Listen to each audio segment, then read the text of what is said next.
এবছর আশুরার রোজা কবে রাখতে হবে? এই বছর অর্থাৎ 2024 সালে আশুরার রোজা রাখবো আমরা এই যে জুলাই মাস যেটা চলছে এই মাসের 16 এবং 17 এই 2 দিন, অথবা 17 এবং 18। আর বার হিসাবে সামনের মঙ্গল এবং বুধবার, অথবা বুধবার এবং বৃহস্পতিবার। যেহেতু জুলাই মাসের 17 তারিখ বুধবার হলো আশুরার দিন, অতএব সেই দিনটা আমরা রোজা রাখবো অবশ্যই। তার সাথে একদিন আগে অর্থাৎ 16 তারিখ মঙ্গলবার, অথবা একদিন পরে অর্থাৎ 18 তারিখ বৃহস্পতিবার আমরা রোজা রাখবো। তবে উত্তম হয় মঙ্গলবার এবং বুধবার রাখা, সামনের মঙ্গলবার এবং বুধবার এই 2 দিন রোজা রাখা উত্তম। সোমবার দিবাগত রাতে সারি খাবেন, আবার মঙ্গলবার দিবাগত সারি খাবেন, তাহলে জিলহজের 9 এবং 10 এই 2 দিন আশুরা রোজা রাখা হবে। আশুরা রোজা একটা নয়, আশুরা রোজা কয়টা? 2টা। ইয়াহুদিরা একটা রাখে, আমরা তাদের থেকে আমাদের রোজাকে স্বতন্ত্র করবার জন্য আমরা 2টা রোজা রাখবো। এটাই আমাদেরকে নবী করিম সাল্লাল্লাহু আলাইহি ওয়াসাল্লাম নির্দেশ করেছেন। বিধায় আমরা আশুরার রোজা রাখার আপ্রাণ চেষ্টা অব্যাহত রাখবো। আল্লাহ আমাদের সবাইকে তৌফিক দান করুন। আশুরা রোজা রাখলে কি লাভ হবে? নবী করিম সাল্লাল্লাহু আলাইহি ওয়াসাল্লাম বলেছেন, সিয়ামু ইয়াউমি আশুরা আহতাসিবু আলাল্লাহি আন ইউকাফিরা সানাতাল্লাতী ক্বাবলা।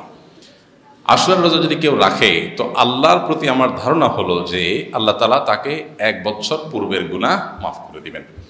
এই জন্য আশুরা রোজা রাখার আপ্রাণ চেষ্টা অব্যাহত রাখবো। নবী সাল্লাল্লাহু আলাইহি ওয়াসাল্লামের গুরুত্বপূর্ণ একটি সুন্নাহ, যেটা বছরে একবারই রাখার সুযোগ আসে। নারী পুরুষ সবাই প্রত্যেকে যার যার জায়গা থেকে আমরা রোজাটা রাখবো।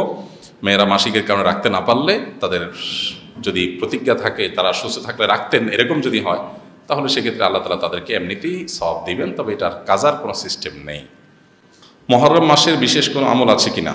মুহররম মাসের বিশেষ এবং স্পেশাল আমল হলো বেশি বেশি নফল রোজা রাখা।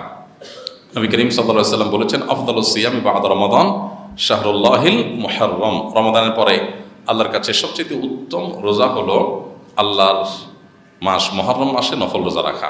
অর্থাৎ রমজানের রোজা তো ফরজ রোজা, সেটার সাথে কোনোটা তুলনা চলে না। রমজানের রোজার পরে সবচেয়ে বেশি নফল রোজার জন্য আদর্শ মাস হলো মুহররম মাস। নবী করিম সাল্লাল্লাহু আলাইহি ওয়াসাল্লাম শাবান মাসে সবচেয়ে বেশি নফল রোজা রেখেছেন।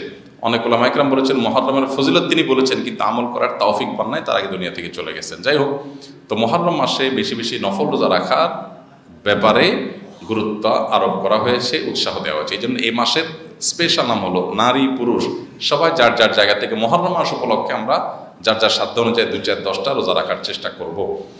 সোমবার বৃহস্পতিবার যারা রোজা রাখেন, চাঁদের 13, 14, 15 যারা রোজা রাখেন, আশুরার যারা রোজা রাখেন, এগুলো তো রাখবেনই। মাস হিসাবে এই মাসের রোজার মাস হিসাবে, আদর্শ রোজার মাস হিসাবে হাদিসে যে মর্যাদা বলা হয়েছে, নির্দেশ বলা হয়েছে, সেই কারণে আমরা কিছু নফল রোজা রাখার চেষ্টা করবো ইনশাআল্লাহ। এছাড়া মুহররম শব্দের অর্থেই সম্মানিত। এই মাসটা মর্যাদাবান, সম্মানিত 4 মাসের ভিতরে সবচেয়ে সেরা মাস। আবার এই মাসে আশুরা রয়েছে, সেই জন্য এটার মর্যাদা অনেক বেশি। নবী করিম সাল্লাল্লাহু আলাইহি ওয়াসাল্লাম এটাকে শাহরুল্লাহ বা আল্লাহর মাস বলেছেন। এখান থেকে এই মাসের মর্যাদা মর্তবা বুঝে আসে। এই জন্য অন্য যে কোনো সময় চাইতে এই মাসে পাপাচার থেকে আমরা বেঁচে থাকার চেষ্টা করব। রুটিন যে কাজগুলো আছে, 5 ওয়াক্ত নামাজ ইত্যাদি, এগুলো বিশেষ গুরুত্ব এই মাসে দেব। এবং সম্মানিত মাস যে যাচ্ছে সেই কনসেপ্টটা যেন আমাদের মাথায় থাকে, এবং এই মাসে বেশি বেশি নফল রোজা রাখবো। আল্লাহ আমাদের সবাইকে তৌফিক দান করুন।